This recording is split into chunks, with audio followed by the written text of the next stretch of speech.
ามบินแล้วจ้า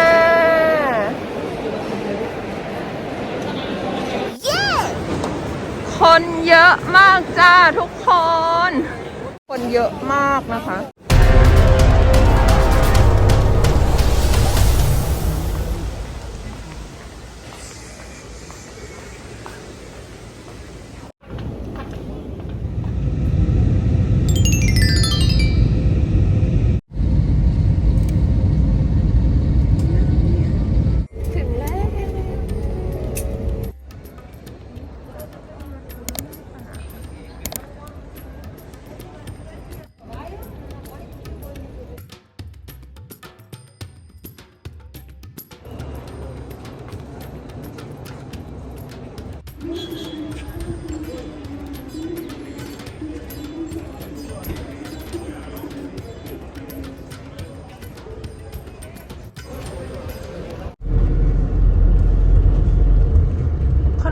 ขับรถยังไงคะไม่มีกระจกหลังค่ะเท่อะ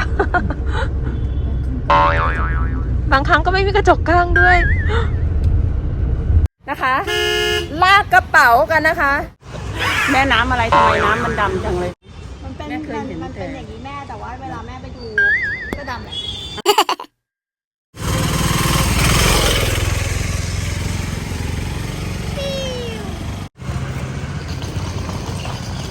ว้าว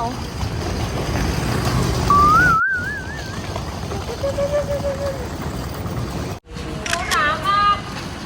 มหาราณีOMG Empty parking area for the easy access and all. My apology, you face just you're coming. It's okay I already feel like exercise Yes and broke my back also So they are first time. กระเป๋าของนางหักนะคะทุกคน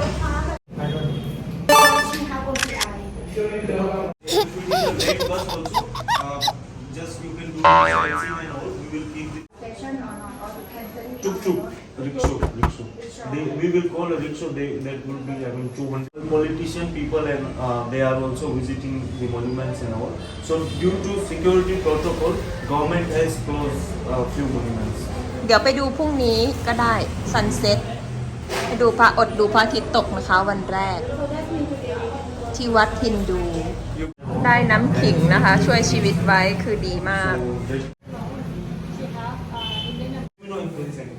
Whenever you are outside, so.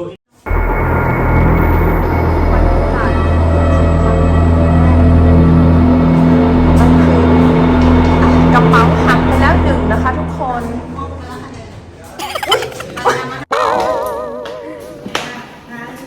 มหาราณีนะคะก็ได้ขึ้นมาที่พักแล้วนะคะ เดี๋ยวเราจะพาทุกคนชมรอบๆนะคะ ถ้าเราแบบว่ามันนั่งเล่นได้อันเนี้ยเป็นห้องที่ใช้รีแลกซ์พักผ่อนหย่อนใจได้นะคะห้องนี้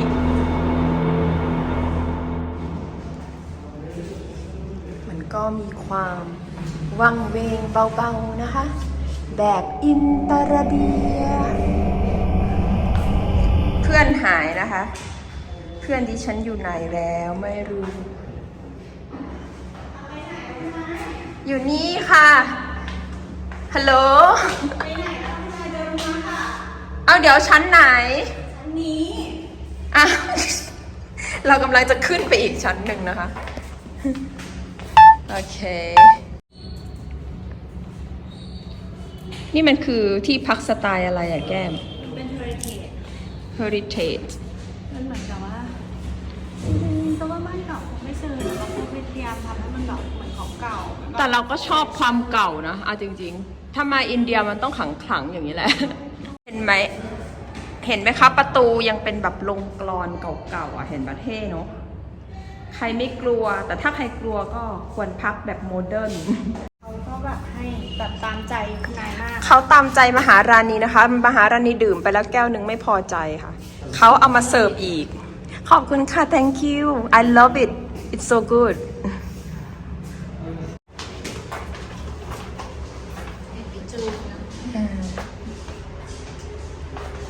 นี่ค่ะห้องพักของเราวันนี้นะคะ ห้องพักของเราวันนี้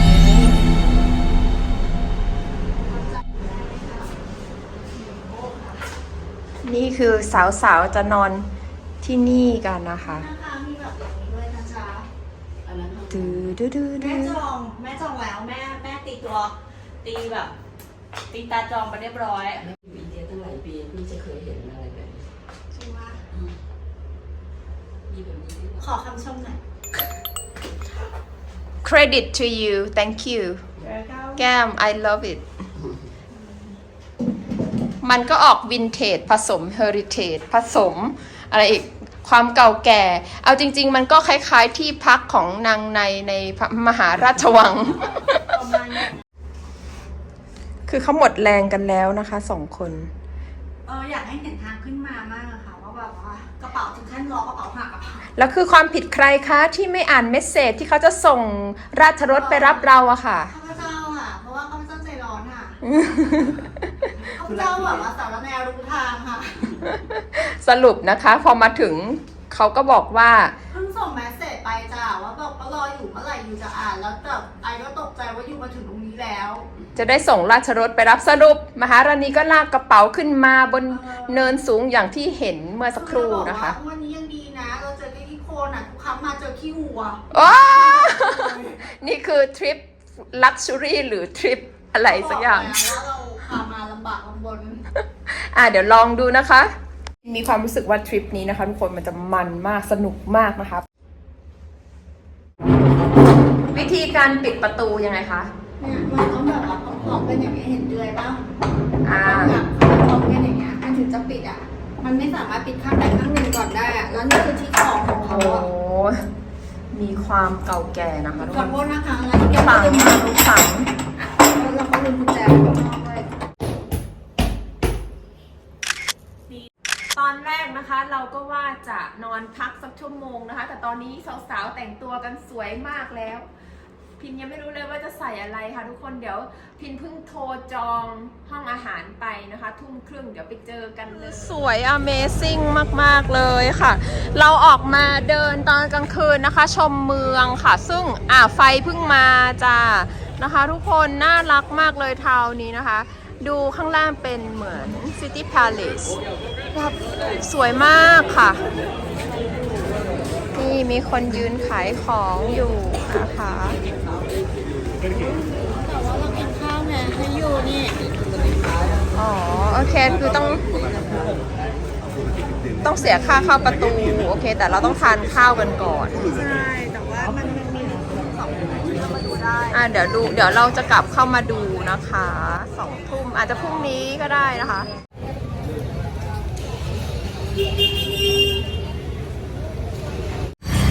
ตุกๆที่เมืองนี้ก็สีดำนะคะ น่ารักไหม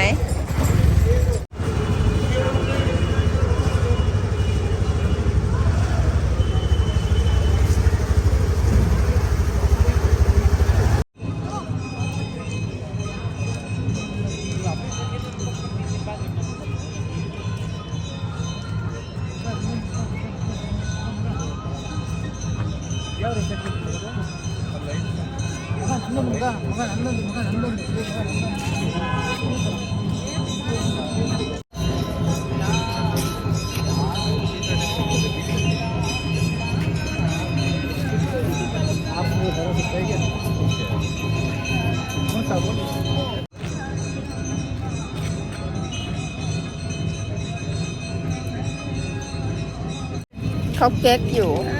เจ๊กินนั่นแหละเลี้ยงหลานอยู่บ้านก็จะไม่โต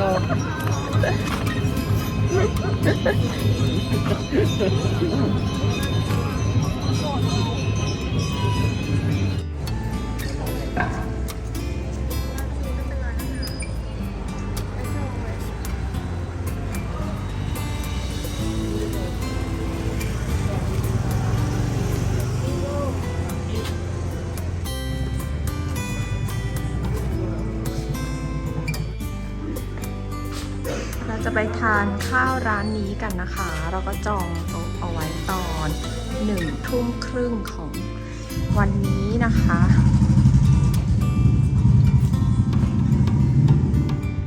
มีความเก๋ไก่มากด้านใน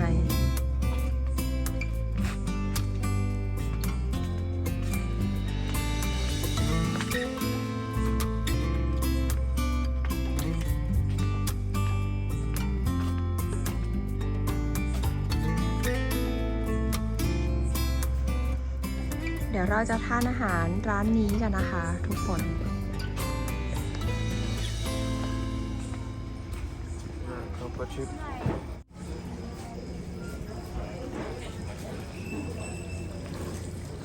ชื่อจริงอยู่ออกเสียงว่าไงนะ แล้วเขาเรียกอยู่ว่าไงนะ จองชื่อไว้พิลล่า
ออมเล็ต ออมเล็ตหมูออมเล็ต And coffee and omelette. Okay, everything okay? thank you Yes, Hindi speak. Hindi speak. ชิมยอดอันนี้ต้อง Little ติดว่า little. Where are you from? Ma'am? ไทยเซฮู कैसे हो? बहुत बढ़िया हो. You country? ไทยแลนด์ Thailand. ได้ก็ไทย You different country? No we same Same country? I remember you last time when I came here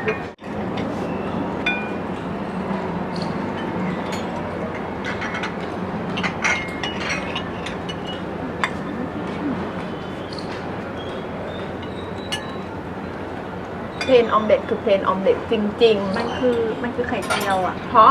ไม่มีความเค็มใด ๆ ทั้งสิ้น จริงๆเขาจะ ไข่เจียว ใส่เกลือนิดนึง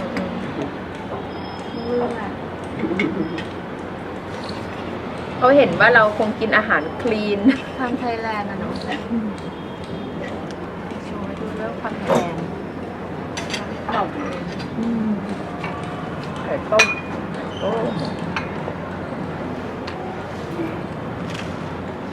เราจะอยู่ที่ใดในโลกนะคะ เราจะรอดถ้าเรามีไข่ต้มและไข่เจียวนี่คนนี้เขาก็เอาแบบพริกเผามาด้วยนะคะ แล้วพินก็มีพริกทอดมาด้วยเจ๋งมากมีพริกทอดมาด้วยนะคะแฮปปี้แฮปปี้กับความมาอินเดีย ใครติดอาหารไทยมากๆก็ติดน้ำจิ้มซีฟู้ดมาได้หรือว่า ติดอะไรมาสักนิดนึงอะที่ถ้าติดความเผ็ดนะ มีข้าวก็ทานได้แล้วอะไรเนี่ย คือเมืองนี้ไม่มีอะไรที่แบบว่า เกี่ยวโยงกับประเทศไทยเลย อาหารไม่มีเลยความเศร้าคือตรงนี้ แต่สวยมาก แต่ไม่มีอาหารไทยสองคน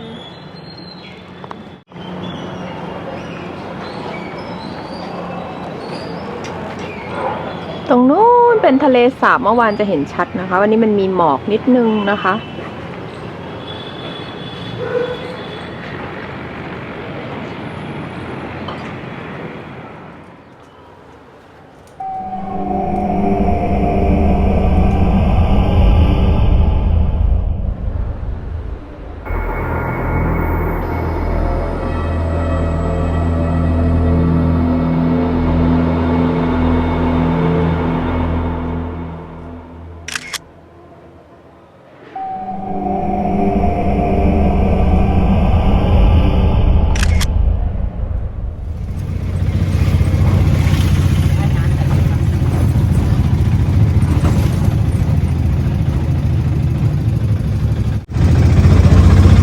เราก็ทัวร์กันด้วยยานพาหนะ ตุ๊กตุ๊กจ้า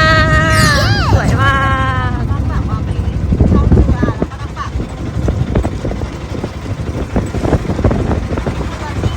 เคยไปแม่ตัวละ5เลย แล้วก็มีเบลปุรี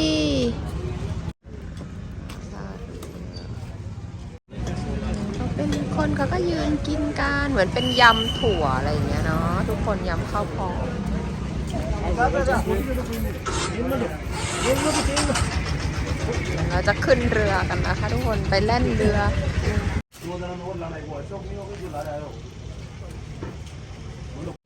เราก็จะไปขึ้นเรือนะคะทุกคน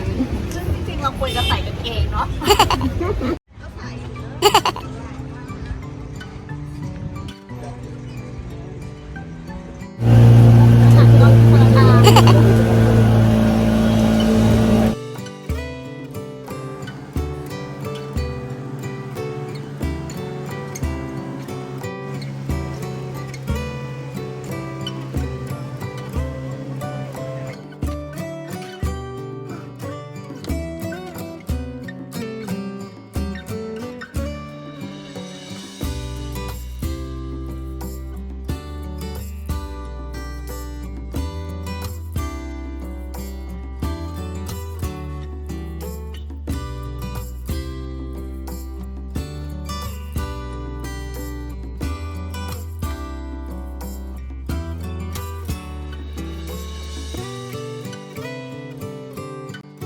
เกือบไปเฝ้าพระอินทร์ง่วงมากค่ะทุกคน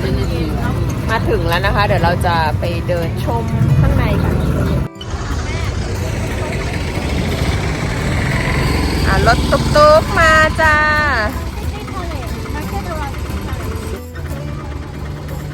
ขึ้นเรือเสร็จแล้วก็มาต่อตุ๊กบ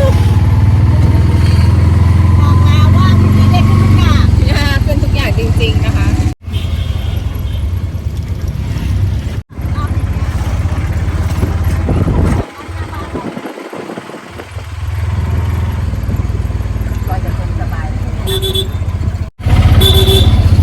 เสียงแตรก็ยังแน่นเหมือนเดิมนะคะ นี่คืออินเดีย ถึงแล้วนะคะทุกคนเดี๋ยวลงก่อนอุปกรณ์เยอะนะคะ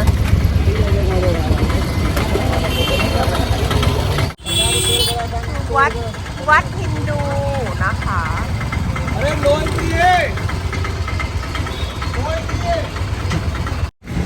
นั่นไงน้องวัว เจอน้องวัวแล้ว เจอน้องวัวแล้ว1 ตัวจ้า หันหน้าหน่อย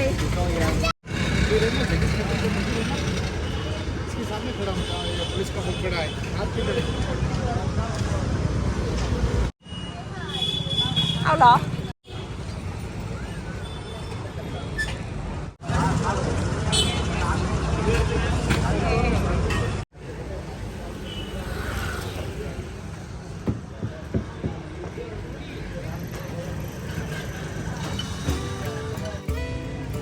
พ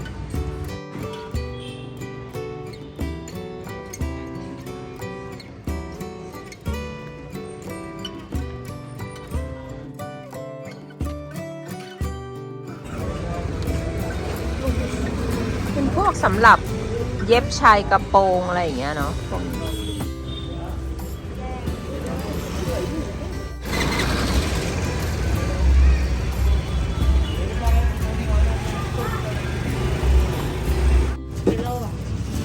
แล้วก็มาแวะดูจิวเวลรี่นะคะ สวยๆเลยนะคะ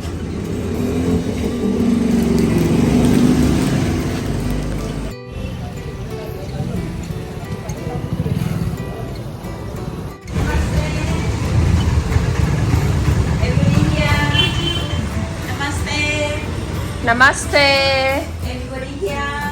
ไม่มีคนอยู่เหรอคะร้านนี้ สั่งเครื่องดื่มแบบพักเบรกแบบนึงสรุปจะขายไหมคะ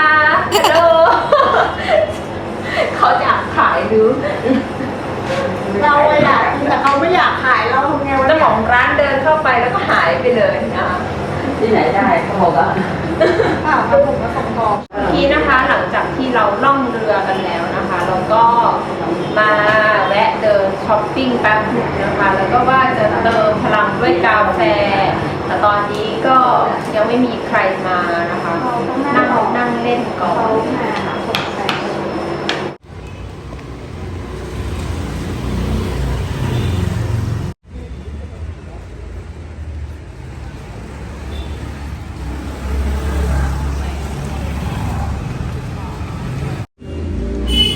ตามหาร้านนั่งนะคะ อ้าว สวยงาม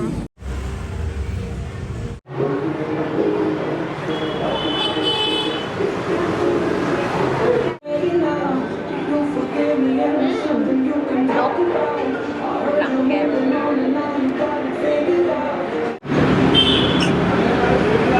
ข้างหลังเนี่ยเก็บไหมครับเนี่ยเนี่ยนี่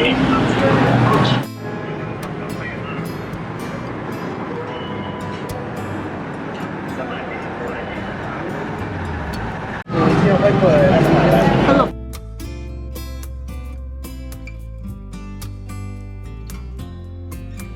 ขออนุญาตเขาบอกคุณไม่ได้ดูไลฟ์เขาแอบ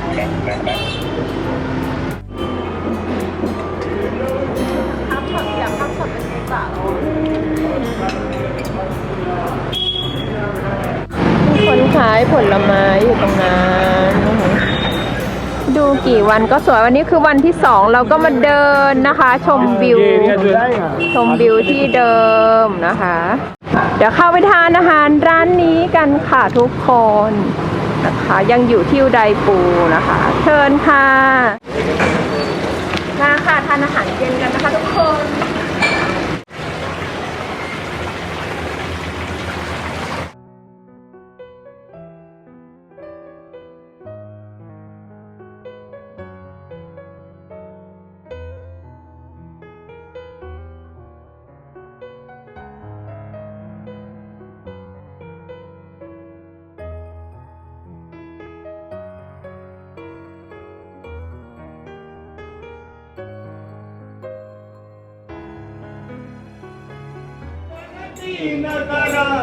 होई दे रही नाथ सियावर रामचंद्र पद जय शरणम ओ मंगल भवन मंगल हारी सुगत रस बिहारी सोएगा वन बने सहाई स्तुति कर सुनाई सुनाई दादा शरण